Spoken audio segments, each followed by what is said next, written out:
change. It is therefore my honor to present to you our proposed 2017 budget that sets bold plans to meet not just today's needs, but one that looks beyond 2017, one that contributes to delivering long-term solutions to the country's long-term problems. The 3.350 trillion proposed national budget for 2017 is the biggest annual budget ever assembled. A budget that will help deliver the change that our people want and need. The budget before you is not a mere compilation of cold and impersonal words and numbers. It is the lifeblood of our nation, crafted to fuel hope and inspire our people to believe in our collective future again. One has to read between the lines of these hefty books, for behind the hard numbers lie stories of real people whose pleas were met with either apathy, neglect, or by the arrogance of power. Tucked within the thick pages of this book is the memory of young Cristel Tejada 3 years ago, who killed herself unable to raise the 10,000 pesos tuition fee she needed to continue her college education. Our countrymen still affected by the wrath of Typhoon Yolanda 3 years ago and in dire need of assistance until now. Or the farmer mercilessly shot to death because he was asking to be given rice at a protest rally in the drought-stricken, unirrigated farms of Kidapawan, North Cotabato.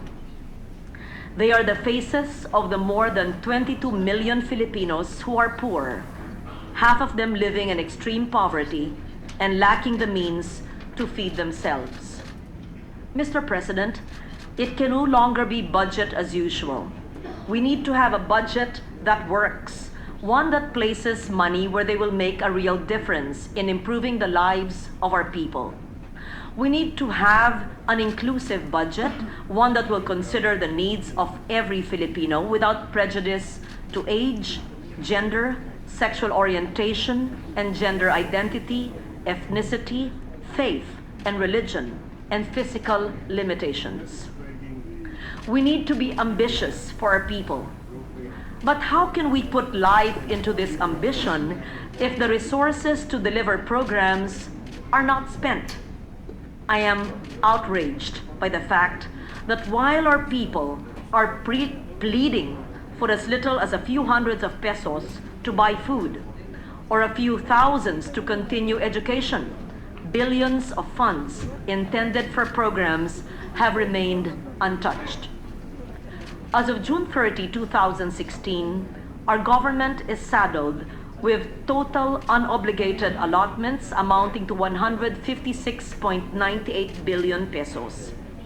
Agencies simply were not able to spend these funds released in 2015. The logic escapes me. While agencies by law have only until December of this year to spend these funds, it is unwise to indulge in wasteful year-end spending, because this can only result to sacrifices in spending quality. Mr. President, our budget is our investment for the future. It is supposed to construct new mass transport systems, new airports, road systems, and schools. They are supposed to fund services for the sick and the poor and the vulnerable, provide electricity to our people, build irrigation for our farmers. The unspent amount could have built 678,662 decent homes for the poor, 29,276 kilometers of farm-to-market roads, 215,000 classrooms with toilet and furniture, or it could have put more than 3 million Cristels through university. Underspending simply means missed opportunities. It means denying our people the services they deserve. We would not want to engage ourselves, however, in a blame game here. What we wish to encourage is that we all work together and provide the people what is due them. We are therefore proposing a budget that provides a disincentive to hoard funds by limiting executive discretion to impound funds, in accord with the decision of the Supreme Court. This budget will also clearly define the conditions under which savings may be declared compliant with the decision of the Supreme Court. Starting next year, savings can only be declared under the following conditions. First, final discontinuance or abandonment of an ongoing program, activity, or project by the head of agency concerned due to causes not attributable to the fault or negligence of the said agency, which would not render it possible for the agency to implement said PAP during the validity of appropriations.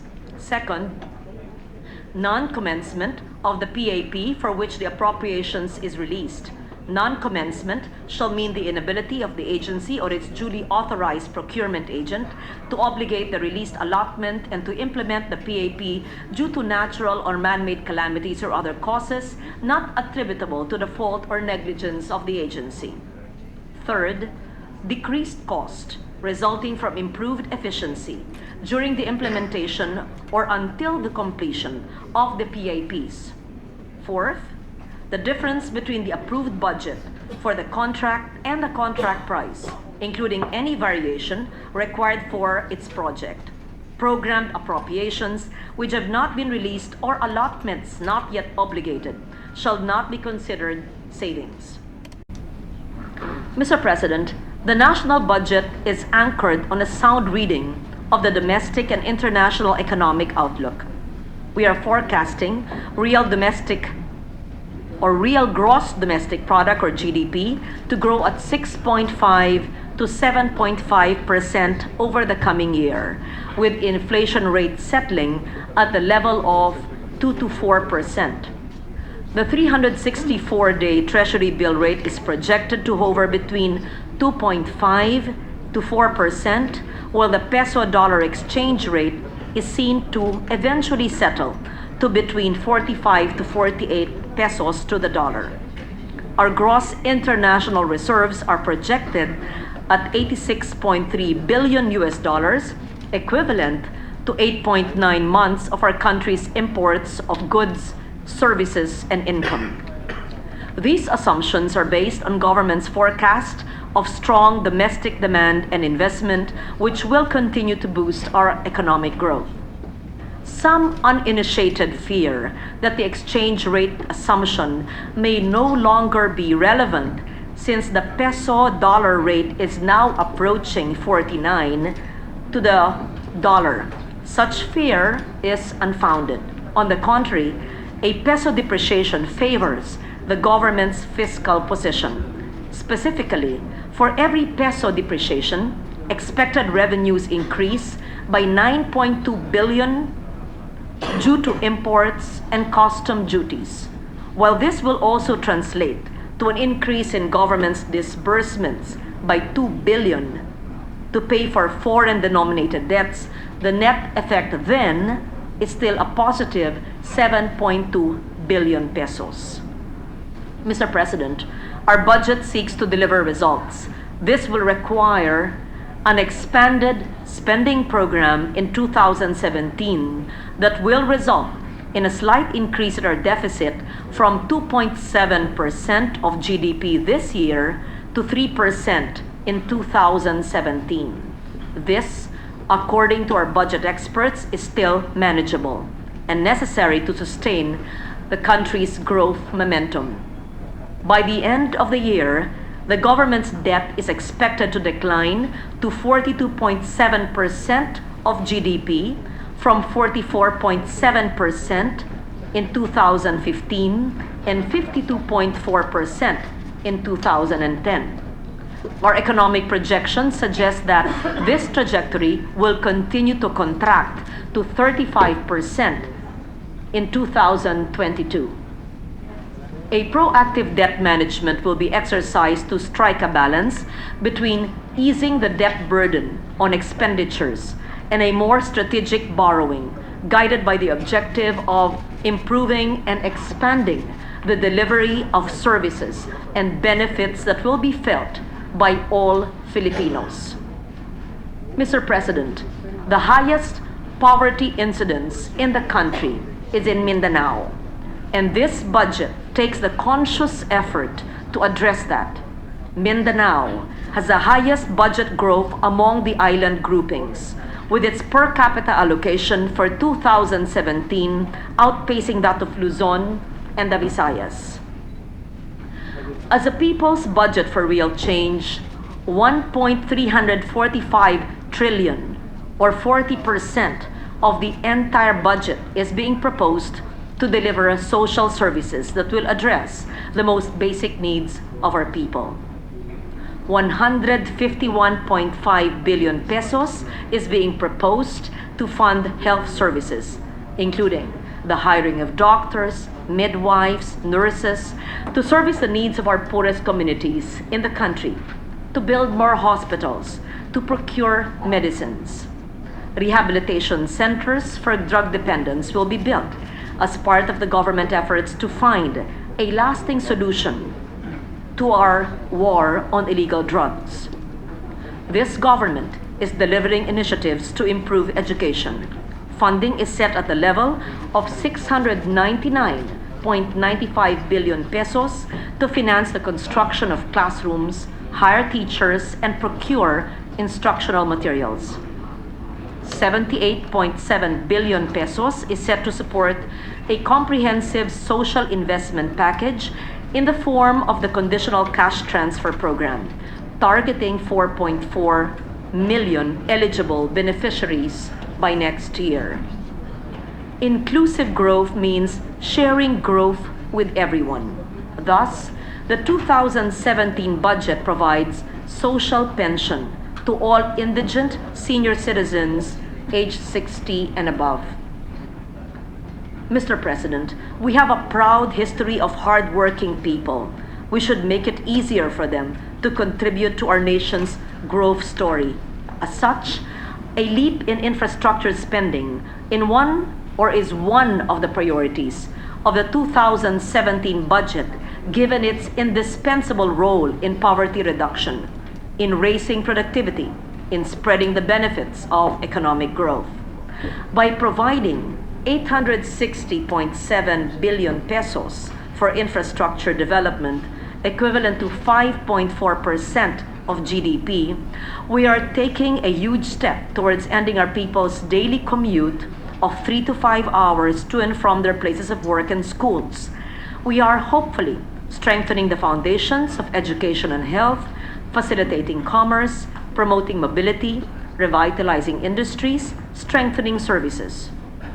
The government is committed to delivering better economic services. Thus, 27.6% of the budget, or 924 billion pesos, is allocated for this purpose. Our farmers and our fisher folks, many of whom rely on subsistence agriculture, will be better served through credit support and insurance, financial and technological resources, irrigation, and infrastructure support. This budget will endeavor to provide food for our producers in the rural areas, a sector most vulnerable to the impacts of climate change. Energy poverty will be addressed.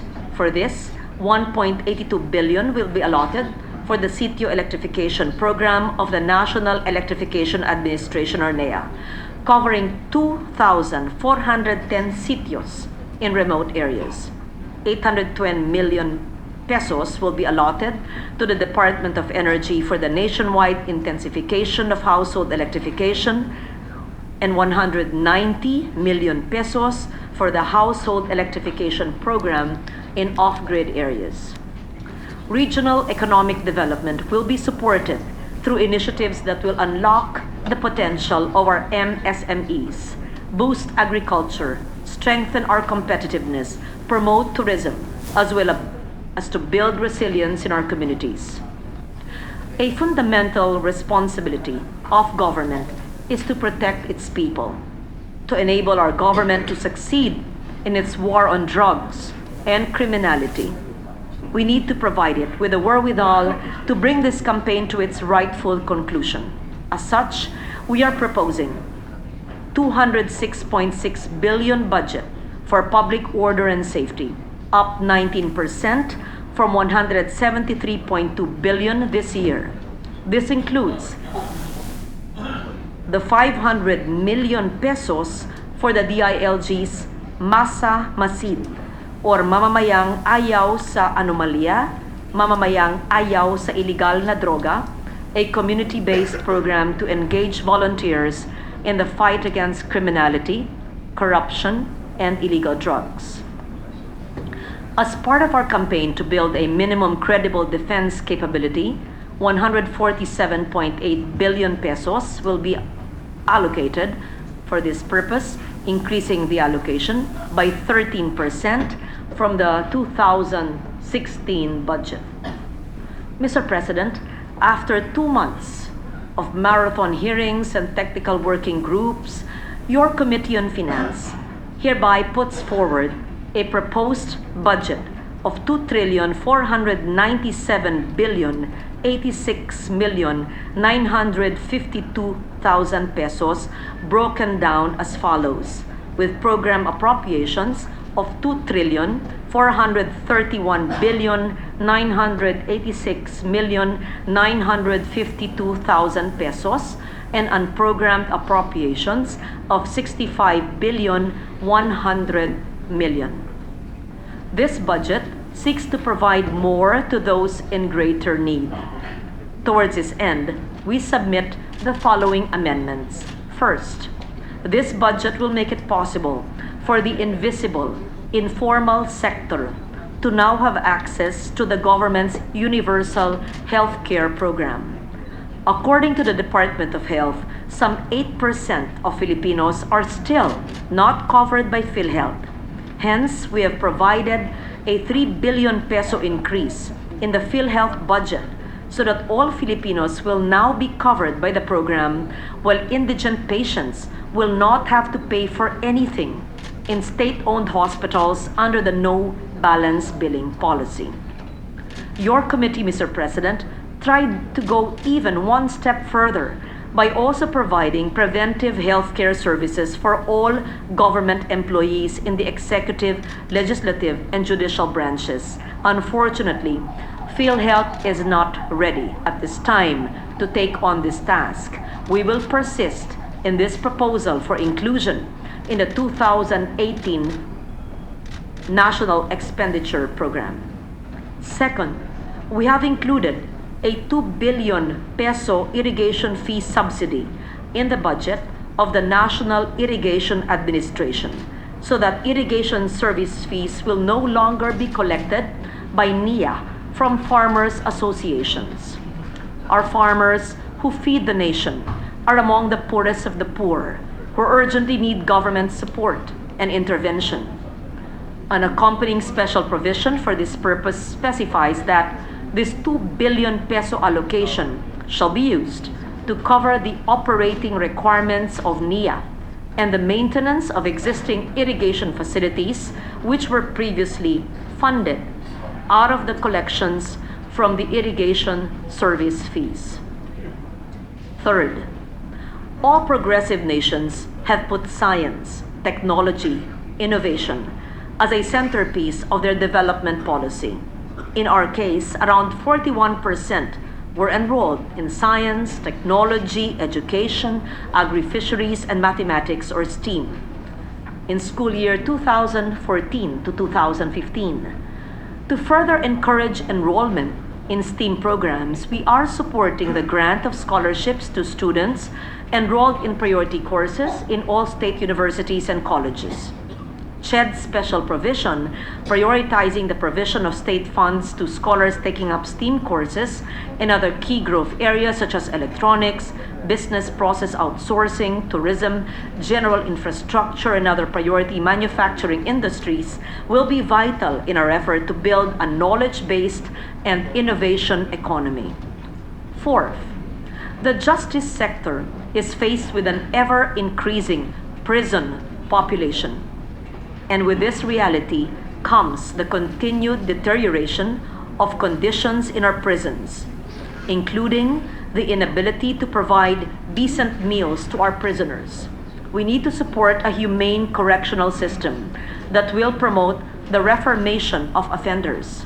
As such, we have provided 388 million for the Bureau of Jail Management and Penology, 163 million for the Bureau of Corrections to increase our prisoners' daily subsistence allowance. Fifth, in honor of our centenarians, we've allocated 100 million pesos for their one-time cash grant. Our budget adheres to the Sustainable Development Goals, or the SDGs, of ending poverty and hunger, improving health and education, making cities more sustainable, combating the adverse effects of climate change, promoting peace and justice for all, protecting the environment and biodiversity. We are on track to meeting the first of the 7 global targets of the Sendai Framework for Disaster Risk Reduction, which is to reduce disaster mortality.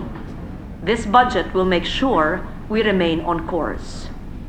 And because culture is a story as a nation, we shall endeavor to provide the funds needed for the integration and mainstreaming of arts and culture in the country's educational system, as well as support the National Commission on Culture and Arts. I further submit, Mr. President, the following special and general provisions for the 2017 budget. First, in building resilience in agricultural communities, the Department of Agriculture will undertake disaster-resilient agricultural infrastructure projects and practices. The Department of Agrarian Reform will promote the adoption of sustainable farming approaches. Second, we've introduced special provisions that require the integration of educational modules on indigenous knowledge, heritage, biodiversity, environmental protection, disaster risk reduction, and climate change in the K-12 curriculum, as well as in the curriculum of state universities and colleges. Third, a special provision under DNR identifies critical watershed areas, other protected areas, and communities ravaged by extreme weather events as areas to be prioritized as planting sites under the National Greening Program. It in fact even prescribes the inclusion of bamboo, coconut palm, and other indigenous species as planting materials for the program. Fourth, special provision task the DILG to ensure that evacuation centers are able to withstand 300 kilometers per hour winds and 8 magnitude earthquake with natural ventilation and rainwater catchment facilities, as well as special facilities for the elderly, persons with disabilities, women, and children. To ensure rice subsidies in the form of cash allowance equivalent to 20 kilos of rice to be given to firefighters, jail guards, and police. Other personnel to be given rice subsidies are the military and uniformed personnel of the Philippine Army, Philippine Air Force, Philippine Navy. Finally, the DSWD special provision on the Pantawid Pamilyang Pilipino program specifies that the beneficiary shall be entitled to a rice allowance in the form of cash grants amounting to a total of 23.4 billion pesos. In addition, several general provisions are also proposed, requiring infrastructure projects to conform to resilience standards to withstand natural hazards, assigning priority to government structures located in areas highly vulnerable to seismic activity for repair and retrofitting, protecting built heritage, cultural properties, and cultural landscapes from alteration, renovation, or demolition by requiring prior approval by government cultural agencies, requiring the inclusion of the protection of biodiversity in the development programs and the projects of agencies, offices, and local governments, setting a one-year availability timeframe of appropriations under 2017 GAA to instill a sense of urgency among government agencies in utilizing their budget to the last peso. Mr. President, my distinguished colleagues, once more, we are faced with the task of establishing our funding priorities on behalf of our people. I need not underscore the fact that Congress holds the power of the purse. It is an empty power, however, if the purse strings are drawn tight by the government's failure to spend all of its funds judiciously. The budget bill puts our people at the front and center of our agenda. It aims not just to create growth, but ensures that everyone benefits from the growth that we will all create together. I urge you, Mr. President, all our colleagues, to support this measure.